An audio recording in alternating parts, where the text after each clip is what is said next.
Welcome back to another episode of Stacking Dennys. I'm Jordan McAbee of RotoBaller, my co-host Nick Giffen of the Action Network, Brad Keselowski in victory lane at Darlington Raceway. After Tyler Reddick and Chris Buescher once again having a little heartbreak at the end of a race, misses out on the win. Reddick also, having the dominant race car, those two taken out. Keselowski is the one that benefits, grabs the first victory in over 100 races for him. His first win since becoming part owner of Roush Fenway Keselowski Racing. Overall, though, a good day for Fords. Two Fords in the top three. We had Josh Berry finish third. We had Chase Briscoe finish fifth. We had Justin Haley finish ninth. Michael McDowell came home with a top 10. All of the Fords that did not wreck all finished 22nd or better. And Nick, one thing that we have discussed extensively on the show is this is the point of the season where things change. So before we talk about Keselowski and what that means for him in the playoffs, do you think Ford has found something and that we need to now kind of focus a little bit more on Ford after it's been Toyota and Chevy for so long? No, I don't think Ford has found something. I think Darlington is a driver's track, and there's a lot of good Ford drivers, right? A lot of these Ford guys that have struggled this year aren't because they're bad drivers. They just are struggling with Ford equipment. But Darlington, you can kind of make things happen as a driver. And so I think that's pretty important. And then we saw, Kansas, when those Fords, they really came to life at night. So I think it's a couple more special circumstances. And I think they'll be really good at Charlotte because of the whole night thing, like we saw last year with Ryan Blaney winning. So, I'm a little bummed that Ford did come to life at Darlington because I was hoping to get more value on Ford for the 600. Yeah, it was nice though. I think a lot of it's just drivers. Like Noah Gregson's a really good driver at this track. Michael McDowell is good at this track. Josh Berry, certainly surprising, but was really good, and he's obviously a talented driver. Joey Logano had a great day until the speeding penalty right at the end. Todd Gilliland, this is a great track for him in terms of Darlington. So Chase Briscoe, same thing, like really good track for him. It's a really good track for a lot of the Ford drivers, and obviously Keselowski and Buescher. At this point, we have to put Buescher and Darlington, right? Buescher had several bad Darlington races to start the next gen era, but his last two have been stellar. So at this point, we're 100% into Buescher is good at Darlington territory. Yeah. One guy you mentioned was Todd Gilliland. He was legitimately a top 10, top 5 car in that race. His pit crew absolutely screwed him. Like, he deserves to be completely pissed at that pit crew. Comes away it's with like a the 15th Stenhouse place finish. It's like Stenhouse at Texas or something. Was a top 5 car and his pit crew screwed him every time. Same thing with Todd Gilliland this weekend. Gilly passed Hamlin for 7th or 6th at one point in stage 1 or 2. And then, kind of came back through the field again. It's just terrible pit crew, strategy, stops, everything. So big shout outs to Todd Gilliland. He was really fast. Speaking of Front Row Motorsports, that's something that kind of news broke after we recorded last week was Michael McDowell is leaving Front Row Motorsports to join Spire next year. And now there's, a bunch of rumors going on of what's actually going to happen with all these charters.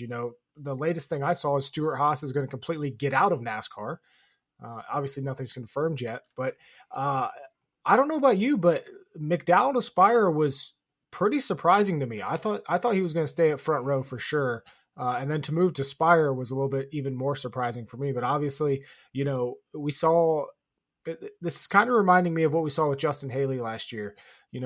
We all questioned when Haley was leaving Colleague, and we said, okay, you're going Colleague to Rick Ware. That's quite the downgrade. And I think that right now, McDowell going from Front Row to Spire is a downgrade. But I'm telling you what, Justin Haley made the right decision. Rick Ware Racing is better off than Colleague Racing right now, and definitely has more upside. And we'll see whether that's, it's going to come true with McDowell as well. Were you surprised when that news broke last week? 1,000,000%. That was never on my radar. Yeah. Totally surprised. But obviously I hadn't really been keeping up with that specific news. You kind of informed me of the fact that Stuart Haas and Front Row front row. One of these F rows. Yep. Front row, we're potentially going to be merging. And then after, thinking about the fact that, there's this potential merger, it does kind of make sense for McDowell to, I wouldn't say be the odd man out, but it just makes sense for him to move on, whether that's Spire or somewhere else, just because he kind of built the team up, the front row team up, but now it's changing. And you have to think, if front row is going to be a 4-car team, that means McDowell gets less attention than as a 2-car team. And he may even not necessarily be the team leader at that point. If Briscoe is part of that, or, if Noah Gragson continues to perform as he's performed with Stuart Haas and is part of that merger. And there's just a lot of young names there as well that could be involved in this. Obviously, you have Todd Gilliland. Chase Briscoe is still a young guy. Noah Gregson's young. And then remains to be seen with Barry and Priest. Barry is a little older, but not like old. He's like 33 or something. And Priest, I think, is in his lower 30s or upper 20s. So it's not a super old Stuart Haas roster now that Harvick and Almirola are gone. Mm-hmm. So you got to think, like, if you're McDowell, what is the plan here with this merger? And I do think it makes sense for him to move. It certainly was shocking, not expected at all. But yeah, I think it makes sense for him to move. And moving to Spire is interesting because we know Spire is not going to have Zane Smith next year. It's going to be a 3-car team with LaJoie and Hocevar. So McDowell almost takes over the flagship spot at Spire from LaJoie, because he's just flat out been better than Corey LaJoie. And I know Spire maybe's had a slightly worse equipment overall, but there's a lot of big investment going into Spire as well. I think, there's a little bit of Andretti Global / Gamebridge that is going to potentially be involved with that team in the future. So there's that kind of thing. I think there's a lot of, this is going to be a banner year for landscape changes for NASCAR Cup Series. And one thing I did see today from Daily Downforce was in the rumor mill that 2 charters from SHR are going to go to Trackhouse and 2 are going to go to Front Row. And Stuart Haas Racing is going to be no more in the Cup Series, but they still will be running in the Xfinity. That's the latest rumor I've seen. Obviously, that's just a rumor. Yeah, I know there were some tweets going around from, insiders of the series that said this silly season is going to get quite silly. And it definitely got started there with McDowell going to Spire. That was out of nowhere, but we saw he was an integral part of Front Row Motorsports and building them up from, back marker car to getting a Daytona 500 win to now all of a sudden they're a weekly top 15 threat. So he's been a big part of that, and he should be doing well with Spire there as well. But yeah, this is going to get really, really interesting on where this whole charter thing ends up. And there's even more changes coming next year. They just announced the in-season tournament. Fox is no longer broadcasting the Coke 600. That's, I think, a great move for the sport in general. And I think it just underscores the how much Fox actually cares about this sport. Fox or Fucks, because that's kind of what it sounded like. Yeah. But sticking here to the end of Darlington real quick. So we had some more drama, a couple more instances of drama. Ryan Blaney was not happy with William Byron at all. Actually said literally said he's going to go kill those guys. Which I was like, that's probably not something you should say on the radio. I'll tell you what, I was a little surprised he didn't get a fine today for not only that, but then going up and almost hitting Byron under yellow. 100%. Yeah. I thought honestly, there was a fine in the making. Yeah. I don't understand why he got a little bit of a pass there. And then obviously, the issue there at the end with Reddick and Buescher and, Buescher coming up, and he was rightfully pissed off.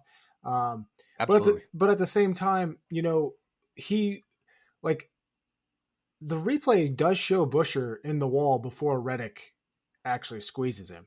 So I think there's still that aspect of it. Like, obviously, Reddick took the blame. Reddick is at fault there. And it was 100% Reddick's fault. Yeah. And I don't care if Buescher was in the wall ahead of time. That's more like I'm riding the wall, and if I have a little contact, it doesn't matter anyway. It's the classic Darlington stripe that doesn't matter.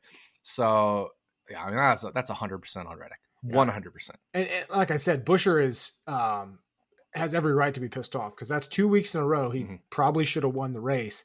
And now when we look at the playoff standings, Keselowski's locked in, and this kind of changes things a little bit because if we get a surprise winner, which is definitely in the cards, someone good's going to be out here. Buescher's now only 15 points above the cut line. So I completely understand the point Buescher's trying to make. Reddick already has a win.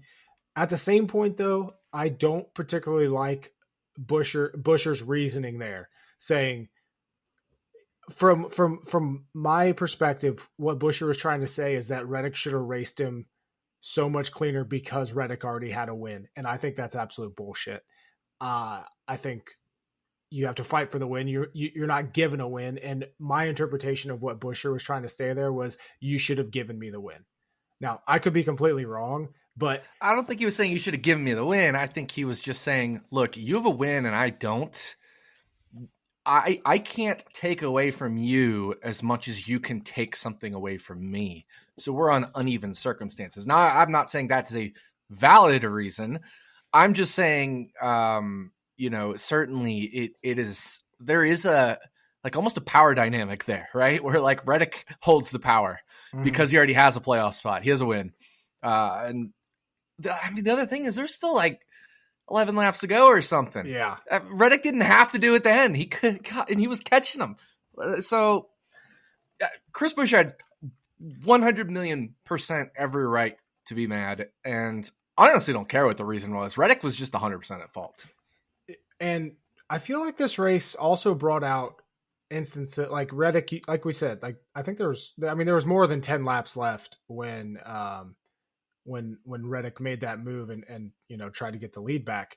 But William Byron was another one that was constantly being super aggressive on restarts. He was constantly taking people 3 wide, and it was just almost like and we saw the instance with Truex and Blaney. Obviously that was completely William Byron's fault. I feel like these guys were definitely being a lot more aggressive than we are typically seeing out of them, this season. And, maybe it's just Darlington that brings that out of people. Yeah.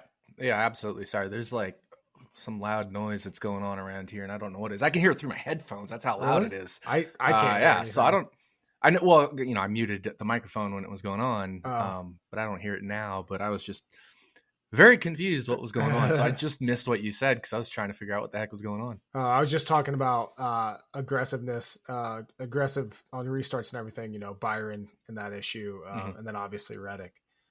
But yeah, Buescher, 2 weeks in a row like that, I completely understand. For someone he is one of the most soft-spoken, even keel guys. So for him to get that upset, clean racer too. Yeah, a clean racer.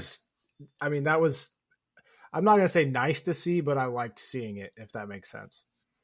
We always talk about these cardboard cutout guys. Yeah. But yeah, like I said before, a few other guys to mention here. Denny Hamlin walked away with a 4th place finish after he said it's one of the worst performances of the season for them. Just shows how good that 11 car is running right now. He led another lap, which extends his streak to 17, which I saw a tweet that there's 5 or 6 drivers that have more races in a row led than Denny Hamlin. So I know we were looking for someone to look at that. Bubba Wallace gets a much needed good run after, the last month of bad runs. Alex Bowman gets another top 10. And like I said, Justin Haley comes away with the first ever top 10 finish for Rick Ware Racing on a non-super speedway track. Ross Chastain shattered my dreams. He was my only post-qualifying bet other than Christopher Bell outright, was Ross Chastain top 10. I felt really good about that. Of course, he finished 11th. and I don't even know how, because he was running 11th when the Busher and Reddick thing happened. And then they had to come in and pit. And then I look and he's still 11th. And I'm like, how in the fuck are you this slow? Not quite on my dead to me list, but he's getting there. I'll tell you what, William Byron is going to win that race if that last caution doesn't come out. Yeah. William Byron is going to win that race because he split the stage that last run exactly in half. Whereas, the leaders came in a few laps early because they don't want to get like overcut by somebody else coming in early and gaining 2 seconds a lap.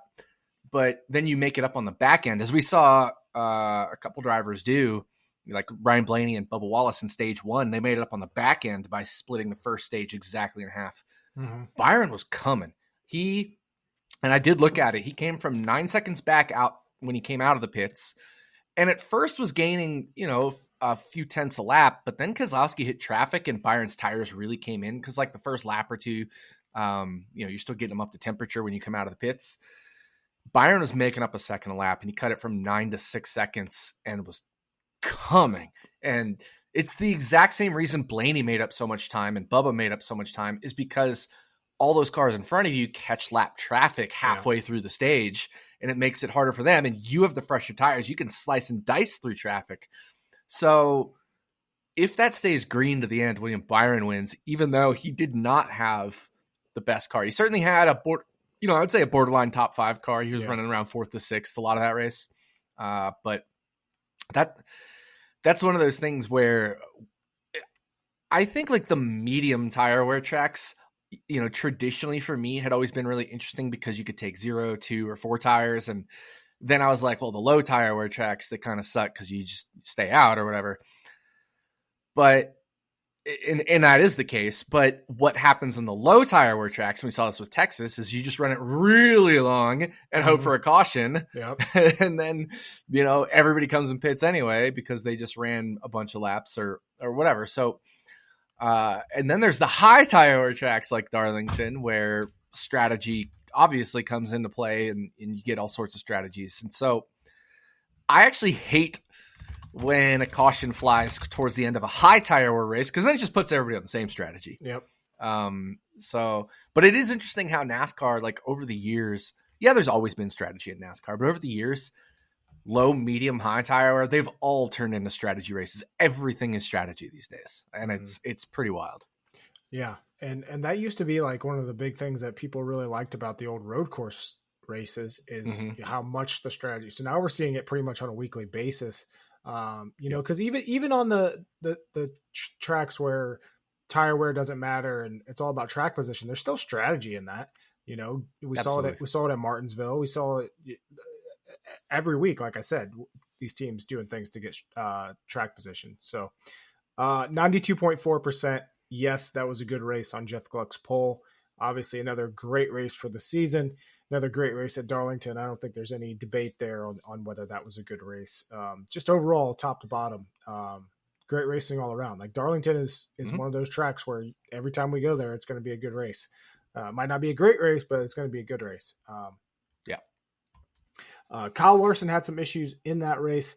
He's still the points leader, though, 30 points over Martin Truex Jr. after 13 races. We're officially halfway through the regular season now. Denny Hamlin jumps up a spot to 3rd, and Chase Elliott, William Byron rounding out the top 5. Like I said, though, the cut line is now Bubba Wallace is out of the playoffs, 6 points below Chase Briscoe, who is the final guy in right now. Kyle Busch has an 8-point advantage over the cut line. Busher has 15, and then we have those group of guys that are pretty much in. It's going to take a lot. Chastain, Bowman, Blaney, Ty Gibbs, who finished 2nd last week, almost got the win. And then Martin Truex Best Jr. career finish, yeah. Yeah, Martin Truex Jr. has a 140-point lead on the bubble, so he's good. But the guys on the outside looking in right now, Bubba Wallace, Joey Logano, Noah Gragson, 83 points out. Austin Cindric, 90 points out. Josh Berry, 92. This is going to get very interesting. Whether Logano isn't able to point his way in to the champion or to the playoffs. And obviously, Bubba Wallace has plenty of speed, but we just saw it. If you hit a rough patch like that team has done over the past 2 months, you're going to find yourself in this position where you're not in the playoffs. And if there's any surprise winner now, that line is just going up one more driver. So this is going to be very interesting to look at. Honestly, though, once again, I think Logano. I think if you're a Joey Logano fan, you have to be really concerned about whether he makes the playoffs. Like I said, half the regular season's gone. He's 30 points down beneath that cut line that could move up and make him even further out. So something to keep an eye on because he's one of those drivers that typically isn't getting a ton of stage points this year either. Yeah, I mean, Joey Logano, Bubba Wallace, they both have and even Christopher Bell, they all have, obviously Bell's a win, but just pointing out where they are in the standings for points. They all have just like in the 50s in stage points. Yep. 56 for Logano, 52 for Logano, 56 for Bubba Wallace, 53 for Christopher Bell. And you go up a couple spots, Kyle Busch, 51. So those guys are running where, and to be fair, Keselowski is 52, Ross has 53, but they're doing much better in terms of the points because they have finishes. And honestly, Joey, Bubba, those guys, they have more stage points than Chris Buescher. But it's been about finishing, closing things out, right? Bubba Wallace has 4 finishes of 29th or worse this year. Joey Logano has 4 finishes of 28th or worse this year. Sorry, 5 finishes. Yeah, no, 4. 4 finishes of 28th or worse, plus a 21st and a 22nd and a 19th, which doesn't help at all.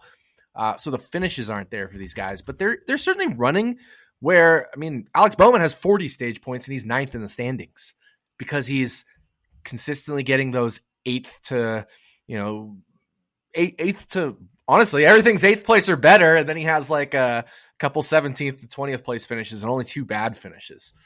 So Alex Bowman has just consistently found his way towards the back half of the top 10 and a few top 5s. I'm gonna spoil this. Everybody had a Bowman.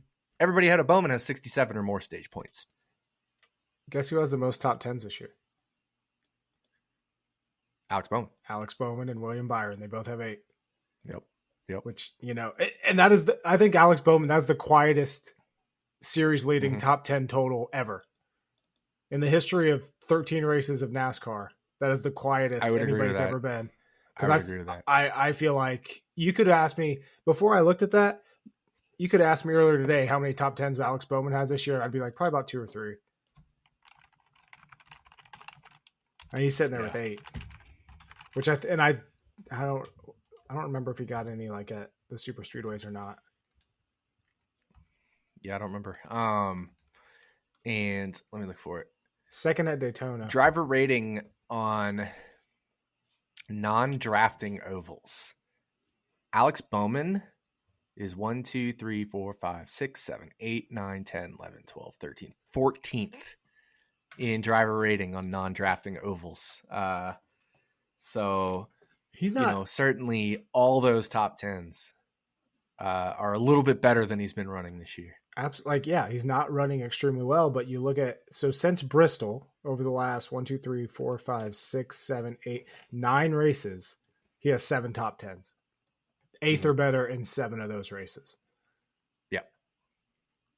Pretty crazy. That is. But yeah, I mean, like I said, I think there's like all the way up through 9th place, which is Alex Bowman and Joey Logano down in 17th place. They've all just kind of been equal in stage points with the exception of Chase Briscoe, who only has 27 and who's been kind of like Alex Bowman, maybe outperforming where he has been running on average this season.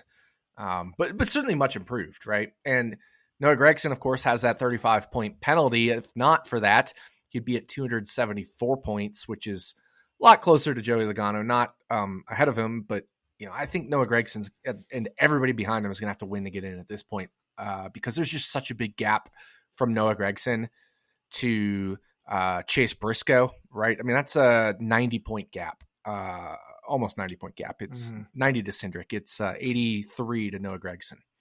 So that's almost a 2-race gap if you just in terms of like finishing position, not counting stage stuff. But these guys really aren't getting stage points between Gragson and Chase Briscoe anyway. So yeah, that's like a 2-race gap there.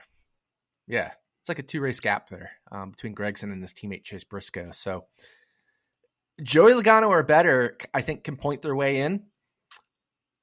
But Gragson or worse, I think needs to win to get in at this point. Mm-hmm. And obviously, the win for Keselowski is probably the biggest sigh of relief goes to that team because they're with that win they would be like if you just took the points and you didn't lock them into the playoffs here, they are only above the cut line by 22 points or 20 whatever 28. So getting that win is obviously massive for Keselowski because he could have easily, not made the playoffs this year if he had a streak of bad races. So definitely big for that team. Hopefully Buescher can get in there. RFK, I saw a graphic before we went live. Obviously, Joe Gibbs Racing, Hendrick Motorsports are the two best organizations this year, but they were doing it by average finish by organization. RFK was number 3 as far as average finish, and Penske, I want to say, was like 6th. Between Blaney and Logano, they have like an average finish like 8, and Cindric, an average finish like 19 point something. Yeah, I mean, Cindric only has one finish better than 15th. That ain't good. That's not good. Yeah, especially for a Penske car. And like obviously Penske's been down, but Cindric's also just absolute garbage. Yeah, the only thing propping him up is super speedways, right? He has 2 stage wins in super speedways, and he has a 4th place at Atlanta. I should say drafting tracks. Not Atlanta's not a super speedway, but he has 2 stage wins on drafting tracks and a 4th place at Atlanta. That's the only thing putting him 20th in points, right? Without those 2 stage wins, I mean, that's 20 stage points right there. He has 38 stage points, which, is 32 more than Noah Gragson. And Gregson's ahead of him in the points with a 35-point penalty. 35-point penalty, yep. Yeah. Without all that, I mean, he's way behind Noah Gragson. And if you take away those stages, I mean, he's sitting back there in 22nd, 23rd down there with Gillen Dowell kind of stuff. Like, he's a front row driver in Penske equipment right now. Yeah. But yeah, like we said, Gragson and them, it's hard. They're going to have to win anyone behind Gragson and behind.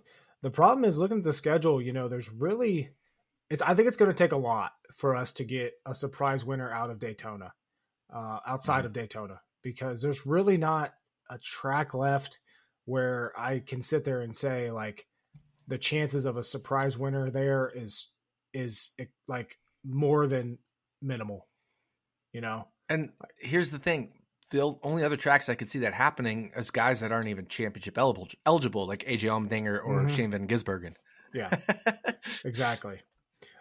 Outside of, like some crazy, like Pocono turned into a fuel mileage race, or, Indianapolis going too long and having to call it for darkness or something crazy like that. Just don't see it happening. Or like, obviously we have Sonoma in there and something could happen there, but that's really the only chance I think we have for some of these other guys. So, I mean, definitely what I'm rooting for now is a McDowell win somewhere to spice up these playoffs, and the points pointing their way in. But other than that, you got anything on the standings there?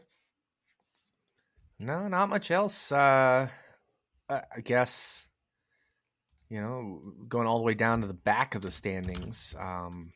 Zane Smith dead last among full-time drivers. Harrison Burton second to last. And then Justin Haley, but remember, he had that DQ from Coda where he actually had a top 15 finish, I think it was. So he would be much higher up as well. And then Austin Dillon is behind Daniel Hemrick. But didn't Dillon have a penalty?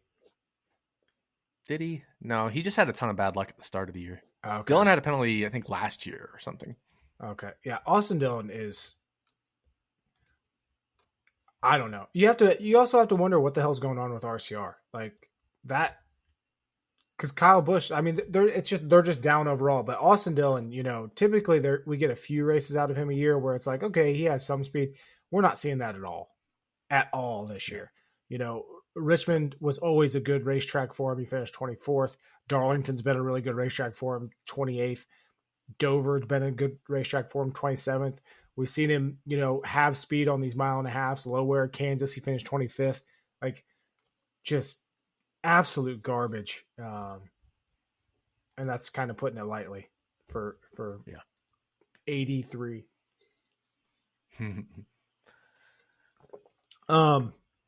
Eric Jones came back from his back injury, finished 19th. And ran worse most of the day. Yeah. I think, which is definitely noteworthy at a track like Darlington, because that is his best track. So that's definitely a situation to keep an eye on, similar to what, Alex Bowman and Chase Elliott went through last year, where they had their injury and they just weren't the same when they got back on track. So definitely something to keep an eye on there with Eric Jones and Legacy Motor Club and how they do. Before we get to talking about the All-Star race this weekend for a little bit, let's update 36 for 36 since we don't make any picks this week, the next pick being Charlotte. Massive week for you, Nick. Massive week. You needed one. You said last week you needed a great run, and you got it. You got Keselowski on the 36 for 36, earned 57 points in that race. Hocevar shit the bed for me. I got 11 points. You closed the gap by 46 points. I now only have a 31-point lead, 13 races into the season. Just a huge. I don't even know what I'm trying to say there. Great week for you. And ironically, I had Kez at Texas and he finished second. So something about us picking Keselowski and him finishing top 2. But definitely a massive pick there for you in 36 for 36. Get you back on track. Just exactly what the doctor ordered there for you. Yeah, and here's the thing. If we look at the races, or the drivers, I should say, we've both picked, where we picked them in different races, right? Because we picked Harrison Burton in the same one. We picked Alex Bowman in the same one. Those drivers would be Brad Keselowski, Carson Hocevar, and I believe the 15 car are the ones we've picked at different races this year. So even though you're ahead by 31 points still, looking at just the drivers we've both picked in different races, I have 69 nice points from those 3 drivers, from the 15, the 6, and the 77. And you have 64. So I've actually come out ahead when we're looking at these drivers at different tracks. And it's only been 3 so far, right? Like everybody else, you've got Bubba Wallace, you've got Joey Logano, you even took Ryan Blaney. Like I haven't taken those guys, and I've taken guys, like the 14 of Chase Briscoe. You haven't taken the 42 I took. I don't think you've taken, John Hunter Nemechek. So like it'll come down to these selections in the second half. Do the guys that I took early in the season score more points than those same guys that you take later in the season, and vice versa? So that's what it's going to come down to. So even though you're ahead by 31, I'm actually leading in like slightly, not a lot, but slightly, 5 points in like the different driver or same driver, different race category right now. Yeah. Huh. I didn't think about looking at it that way, but that's a good way to look at it. So long way to go, but it was definitely nice to make up the gap there and get a big win there with Keselowski. 17 stage points in the win from the number 6 car is probably going to be his best result all year. Absolutely. Even if he somehow grabs another win, I think 17 stage points is monstrous. Mm-hmm. And I think that's the first time we've picked a winner in this 36 or 36. Not that we've picked like the best ones every week, but I'm pretty sure that's the first time we picked. I had Logano at Richmond. He finished second. But yeah. First time somebody's cracked 50 points as well. Yep. So yeah. I know we got a tweet about listeners being able to play along. We'll have to set that up next year. Definitely. Yeah, and hopefully we can get something set up for this the bracket challenge that they're going to do next year as well. Yeah. I wonder if Denny Hamlin said the bracket is going to be back. I don't know if he knew that NASCAR meant for 2025 or if he meant it's back for this year as well. Right. So, we may have to do another bracket challenge this year as well. We'll see. We'll figure it out if that gets announced by Denny Hamlin. Yeah, I saw like a lot of people's responses to that was that, you know, Denny Hamlin deserves royalties, blah, blah, blah. I like, come on. Like, we all know that it was Denny's idea. We all know that pushed it forward, but I have to give kudos to NASCAR here for actually doing it. And I honestly think TNT and Amazon had a big part of pushing it forward because it's during that time of year where like people start losing interest in NASCAR. So anything to spice it up is great. Yeah. So I just couldn't help but think, and maybe this is just, you know, me incessantly hating on Fox, but if Fox had that schedule and that where they wanted to do it, I could see them not wanting to do it just because they don't give a shit about broadcasting. Like, I think it's great that TNT and Amazon, I think they're going to do a great job with it, you know, because in addition to doing it, you have to present this well. Like, this is complicated, and you have to do a good job of presenting this. The broadcast exactly, and you know, I think having Dale Jr. as part of that is going to be awesome. Mm-hmm. He's a guy that loves these kinds of things, just like Denny does. He loves these kind of competitions, tournaments, and he'll do a great job explaining it. And the other thing is, these races aren't just going to be tournament races. They're still going to be points paying regular season races. Like, it's going to be a double dynamic. Yeah. there. And it's something I quite haven't wrapped my head around yet, because I don't know how that's going to affect the actual race itself. Will some of these drivers forego the optimal strategy in the actual race to try and win this $1 million, you know? And like, that just throws in a whole new dynamic of on betting, on fantasy aspect of it. Cause we could see these guys do some stupid shit just to try to advance. If they know they can't win the race, you know, I think if you have a shot to win, you go for the shot to win. But if you're in those situations where you're kind of just running mid pack all day and whatever, you just try to do what your opponent doesn't almost. If you're an underdog or if you're a favorite, try to do what they do so that you just stay ahead of them. You know, it'll bring in that kind of dynamic, I think, for like if you're outside the top 12 or something. Yeah, but we'll see. We don't know. We don't know until it's kind of like the Dash for Cash in Xfinity.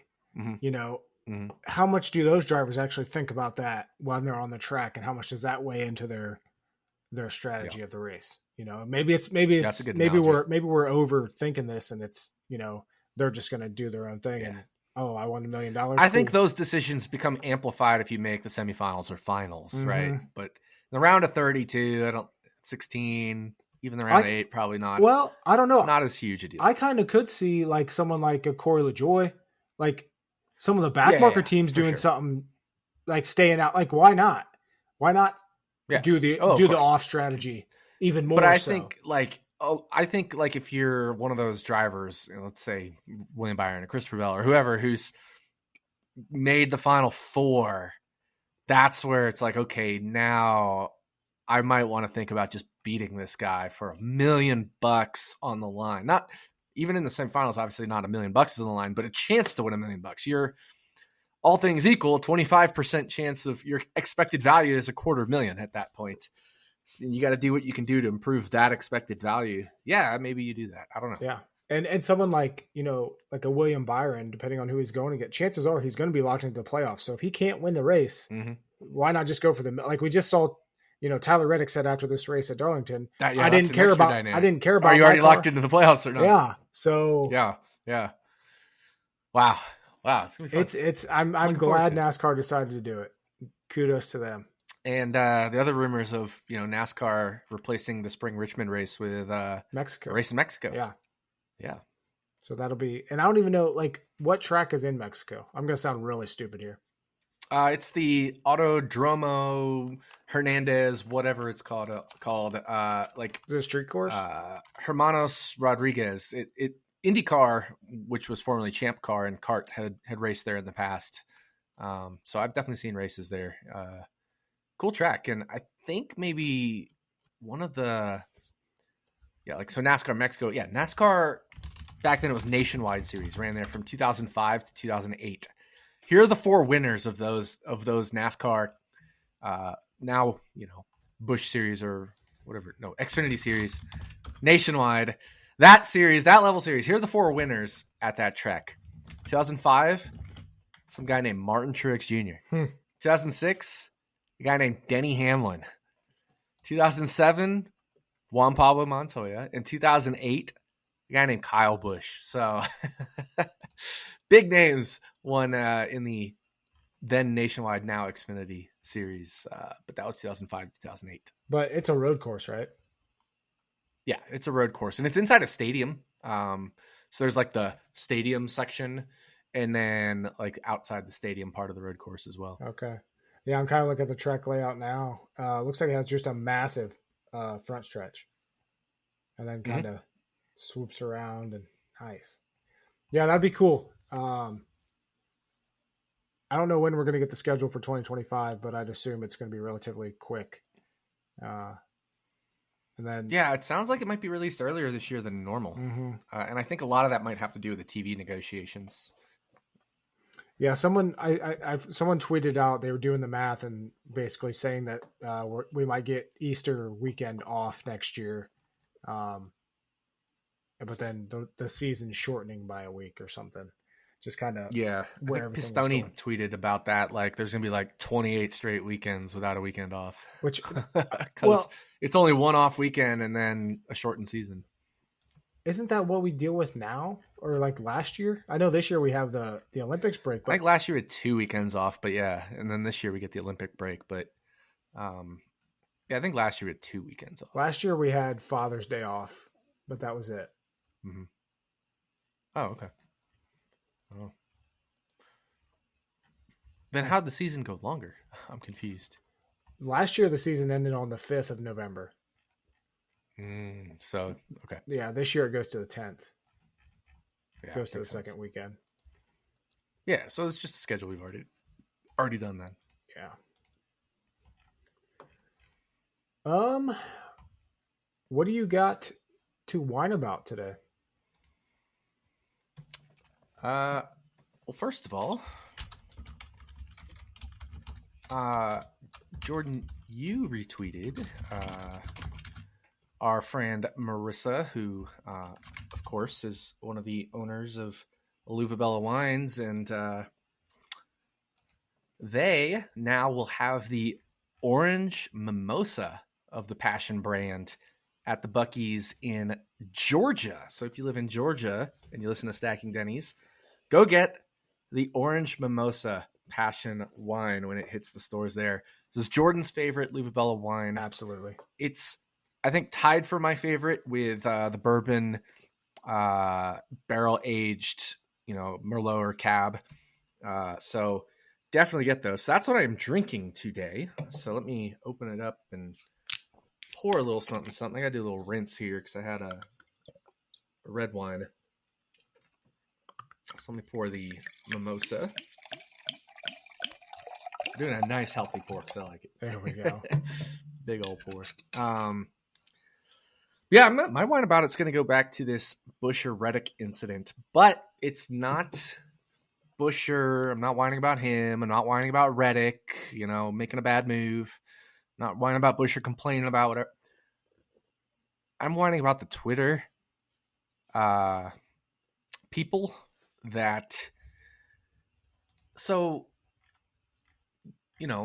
obviously Reddick was at fault for hitting Chris Buescher. And Buescher was rightly upset. He did nothing wrong. But people are acting like Chris Buescher isn't allowed to complain because the way he took the lead was with Keselowski kind of walling Tyler Reddick. But that's not Buescher's fault. What is he supposed to do? Okay, I'll just give the spot back? No. They're acting like he's not allowed to be mad because he took the lead from Reddick getting walled. But he didn't do the walling of Reddick. It would be one thing if he walled Reddick and then Reddick walled him back, but they're acting like that Buescher isn't allowed to complain simply because he took the lead from his boss hitting Tyler Reddick, and I think that's asinine. And I saw a lot of it. Like, obviously Tyler Reddick fans are pretty passionate. and fans of most drivers are, but like for some reason they all seemed. I saw multiple tweets of this, just like, yeah, but he's never going to mention that he took the lead from his boss walling Reddick. Like, so yeah, I don't care. You know what he did 2 laps before that? Buescher didn't do anything. Yeah, Buescher gave Kez a massive shove to try to get the lead. Because I remember tweeting about it because I was like, Ty Gibbs would never do that. Yeah. So the Reddick fans are acting like, oh, well, you only got it through your boss putting Tyler Reddick in the wall, so that, you shouldn't complain. But that's not Buescher's fault at all. He can't control what his boss does. Yeah. I don't know. I found it really, and I can understand if you're kind of a Reddick fan and you feel like, man, Buescher came at Tyler aggressively and all that stuff, and probably a little too aggressive or whatever. I get it. You're allowed to be a fan of your driver, but like that line of reasoning just doesn't resonate with me. Yeah, that at all. No. That doesn't, yeah, I don't get that at all, but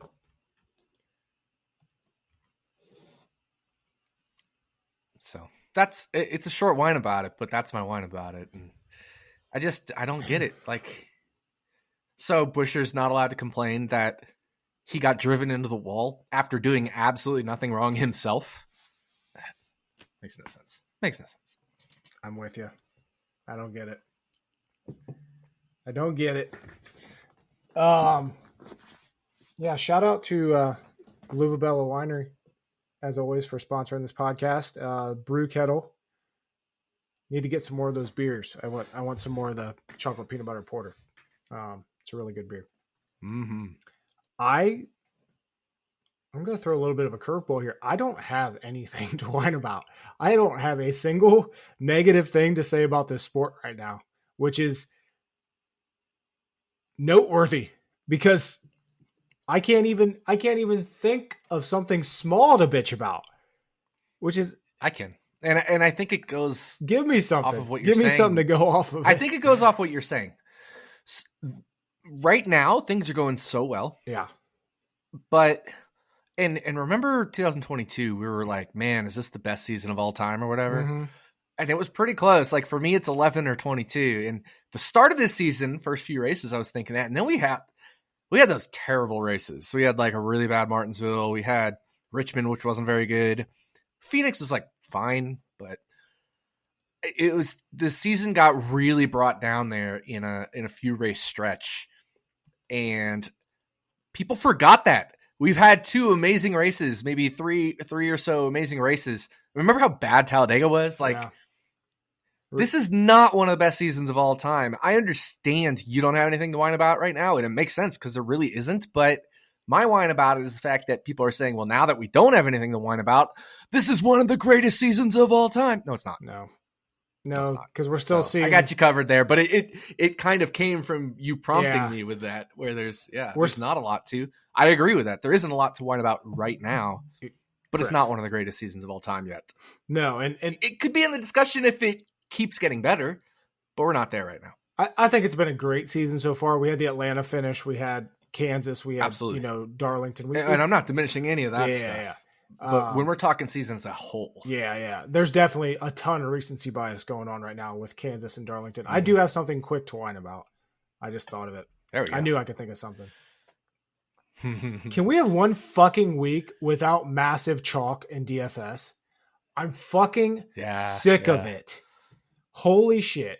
This week, Gregson, I feel like it's always a Stuart Haas car.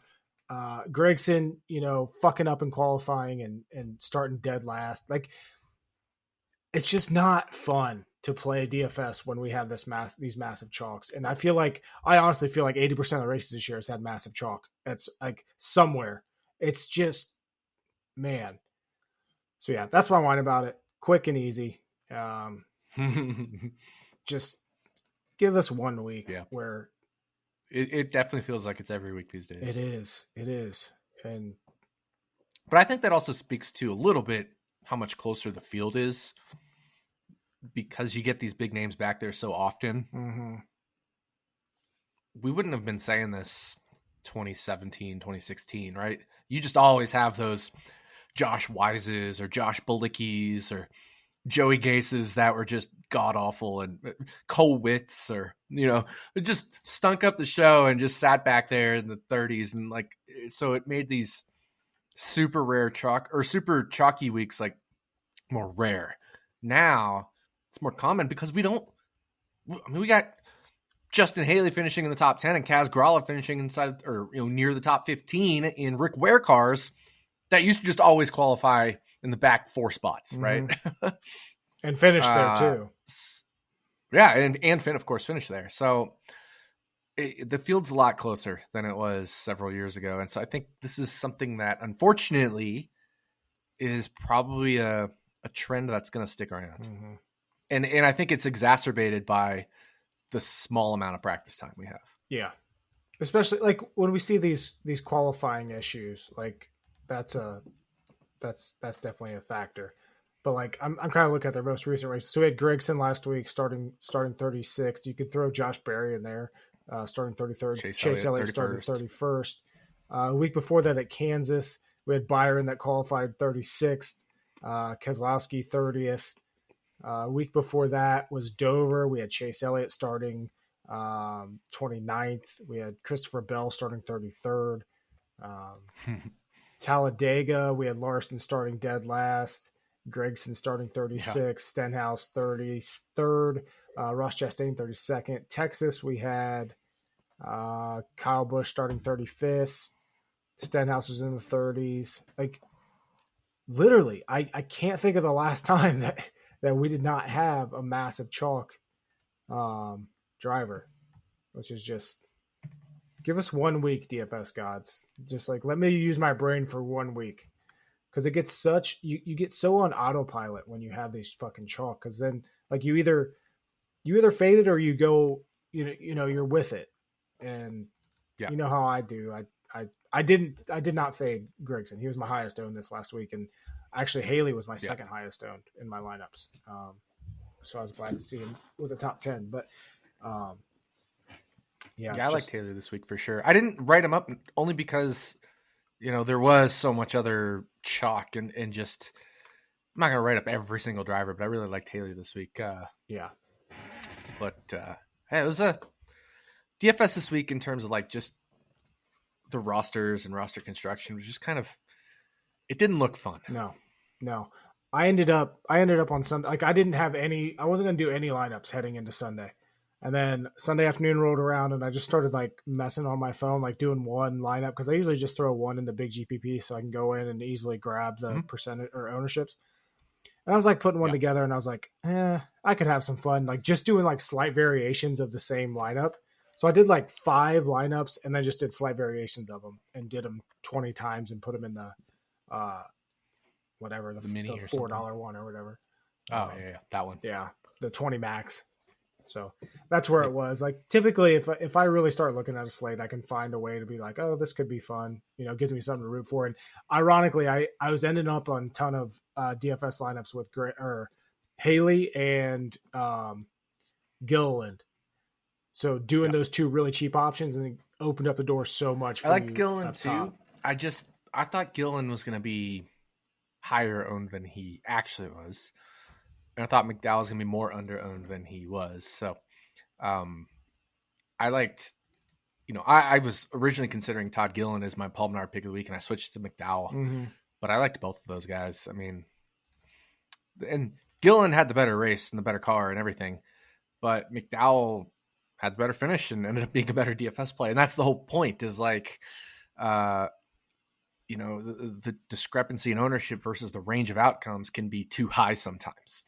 They have similar ranges of outcomes, and one guy's 20%, one guy's 7% or something, then they shouldn't be that far apart in ownership. So that's the whole idea, the theory of some of these things. So and it's definitely not Talladega theory, but it still kind of applies in spots like this. If you have 2 drivers with a similar range of outcomes, now of course, salary adjusted range of outcomes, then yeah, they probably shouldn't be as far apart as maybe they're projected to be.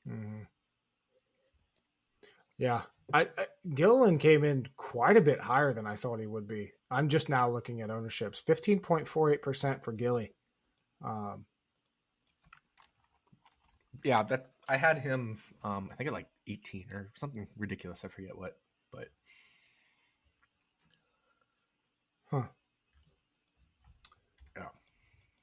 yeah, and that's why I didn't make it my Palomar pick of the week, because at 15%, I'm not looking to go be like, well, yeah, play him a ton, because he's 15%. If he was 5% projected for me, I would have. But I think I had McDowell in the single digits and Gilliland in that 16 or 18% range of ownership. Mm-hmm.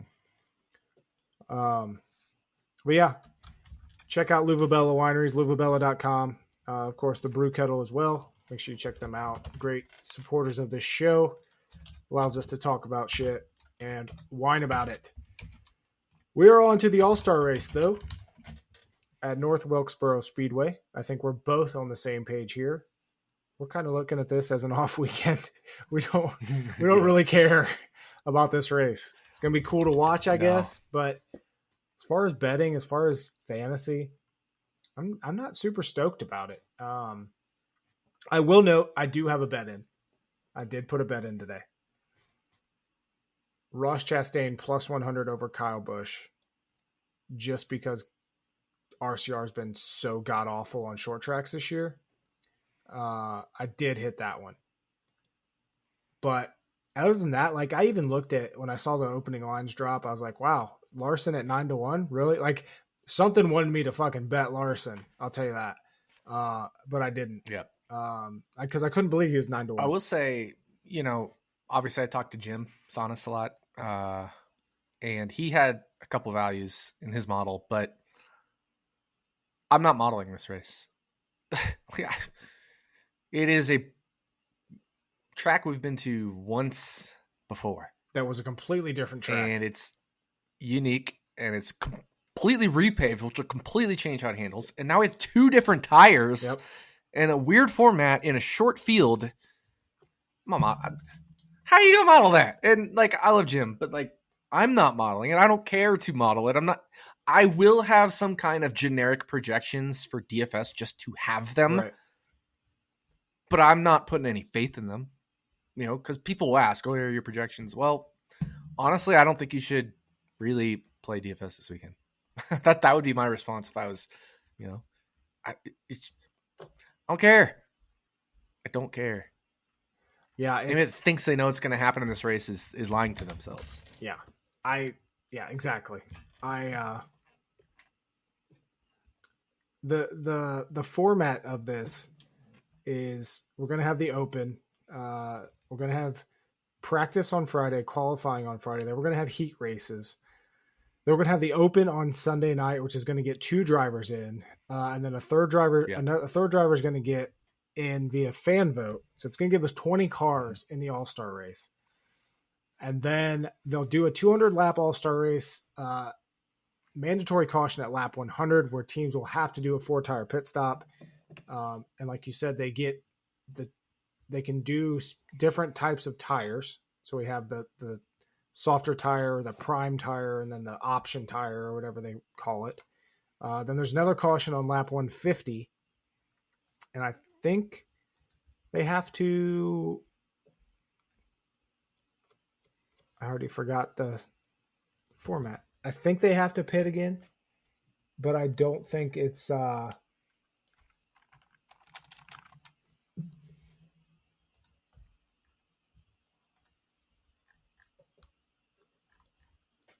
think you just have to fuel. I honestly haven't even looked at the format. Oh no, okay. I can't help you here because I haven't looked at the format. Yeah, I'm trying to pull it now. I literally just read it before we went live, and now my brain is doing brain fart on it. Here's the other thing: why is NASCAR making it so hard to find the format? Right. So yeah, it just says at the lap 100 break, teams must perform a 4-tire pit stop using any tire they're choosing. Doesn't say anything about the lap 150 break though, and what they need to do. What's the format for qualifying for the All-Star race? Qualifying is the same as normal. No. Sorry, I mean to advance from the Open to the main. Because you said 2 drivers will make it plus the fan vote. But how did the 2 drivers make it? The 100-lap Open will have an all-star caution at lap 50, at which time teams must perform a 4-tire pit stop. At the end, 3 drivers will advance to the all-star race. The top 2 race finishers, so first and second, and then the fan vote. I was going to say, because like in the past. Okay, we're back. So as far as the all-star race goes, this is also on Sunday night. Like, I'm not excited about this race at all. You know what I'm excited for? I don't have to spend my whole Saturday doing all content. But I mean, the time crunch on Sunday is going to suck, but that's going to be nice for me. I'm going to finally have, like a day where I don't have to worry about it on Saturday. But yeah, as far as this race goes, not looking to bet it, not looking to go crazy. I'm looking to refresh and get ready for the Coca-Cola 600. But with that being said, we might as well make some picks to win, even though neither of us know what to expect heading into this race weekend or what's going on entirely. But we'll make some picks. I think it's my turn to go first. And I guess it's my turn to go first next week at Charlotte too. But I understand that this track is repaved, and at first when odds dropped, I was like, why the hell wouldn't we bet Larson 9-1? Like that's what struck me. But with that being said, and with how strong this team has been on short tracks every single race this season, I'm going with Denny Hamlin to win the All-Star race. Yeah, it's a good pick. I'm going to go with the guy that should have beat Denny Hamlin in the first short track race of the season at the Busch Light Clash, and that's Ty Gibbs. Nice. I'll go with Ty Gibbs to win the All-Star race, and he's not even in the main. Yeah. So that was one bet that Greg Mathern messaged me about. I'm not sure where he got it, but he had top three odds. Anyone in the Open to finish top 3 in the All-Star race, 16-1, which, chances are that's going to be Ty Gibbs. A good car if you're winning the Open. Ty Gibbs and Bubba Wallace. Yeah. Yeah. Yeah. I like that. Maybe that's what I should bet. Right. Something like that. But yeah. I like that. Good callback. Wouldn't that be something to see Ty Gibbs get his first win in a non-points paying event? I know, right? No, my pick is honestly terrible because he has to drive through the whole field to do it. But I guess if there ever was going to be a time, it would be with 2 tires or, 2 different tire compounds, I should say. And a repaved track where he was the best at I shouldn't say repaved Coliseum. It's just always newly set down. So it's always new. So yeah, that's what I'm going to go with. I don't think it's a good pick because he has to make his way in from the Open, but it's also a race. I don't really care. By the way, how did our picks to win do for Darlington? Yeah, so you had Byron and I had Truex. So Byron finished 6th, Truex with that 25th place. So we're now pretty much dead even in average finish between each other, or like comparing each other when it comes to picks to win. So through the first 13 races, my average finish is 10.77. Yours is 10.85. So yeah, super close. Almost identical. Yeah. Does that count the Clash or any of that stuff? It's just regular season races? Just regular season races, yep. Yeah, so your finishes has summed to 140 and minus summed to 141. How'd you do that so quick? It's 10.85 times 13 and 10.77 times 13. I'm in the spreadsheet that has all that and you're not in there. And I was like, wait a second. How'd you do that? But now that you said the average finishes. Just take the average finish times the number of races. Is that how that works? Yeah. So we've finished 1 place apart aggregate all season so far. That is insane. Yeah. That is insane. Crazy. And I feel like that's kind of our 36 for 36. Like, even though we're 31 points apart, again, I still have the better roster overall left. Yep. And if you look at, like I said, the drivers we picked the same of in different tracks, we're only 5 points apart. And we're only 5 points apart for the drivers we picked the same of for all 5 of our drivers, because we had 2 drivers where we picked them at the same race, or maybe 3. We had Preece, Burton, and Bowman, where we picked them all at the same. So of the 6 drivers we've picked the same of, we're only 5 parts a point in those. Yeah, man. I'm interested to see where you, like how many points you get out of the 51, because I've picked the 51, you haven't.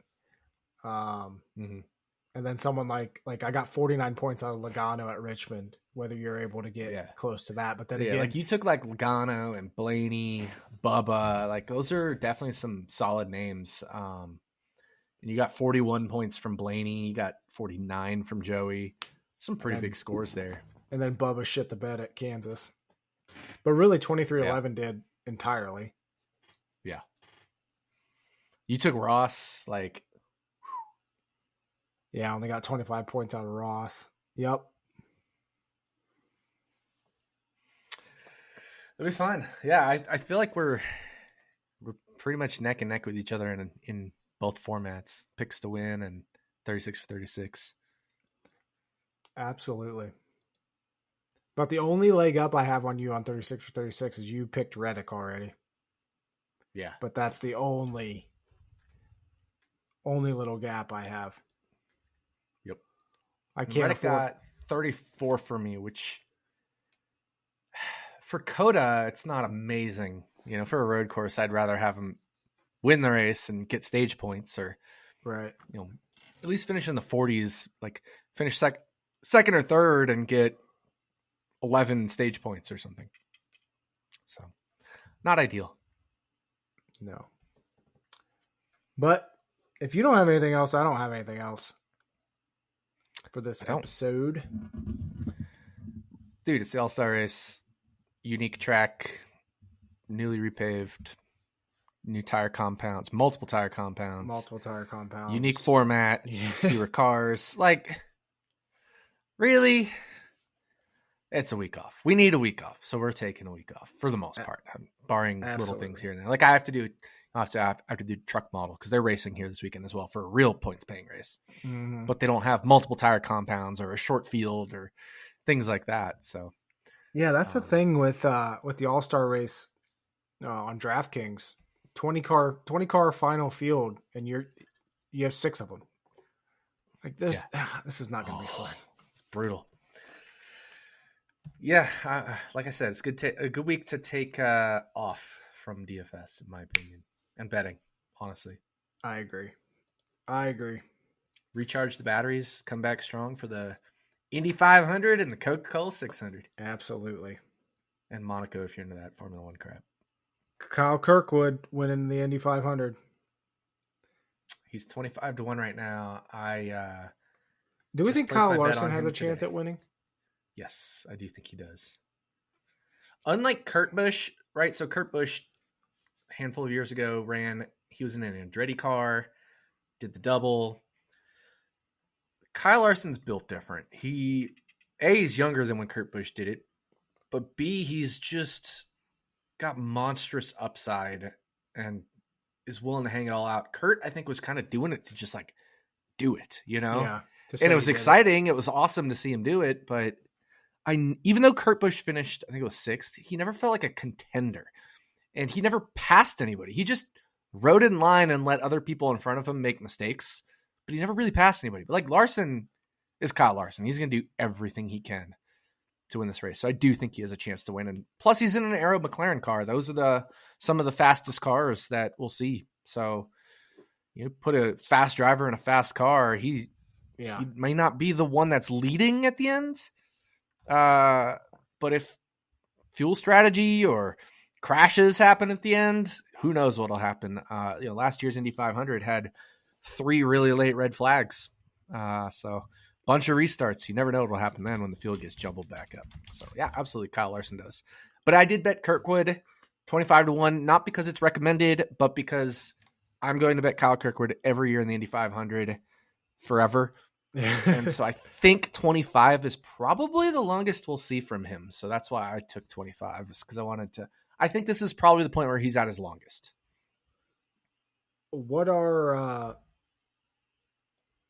is Kyle Larson's odds? That depends on the book, but it's anywhere from the teens to like 7 I've seen, I think, in some other books that are probably holding a lot more. Right. But, I mean, honestly, if you give me Kyle Kirkwood versus Kyle Larson matchup, I'll be really happy.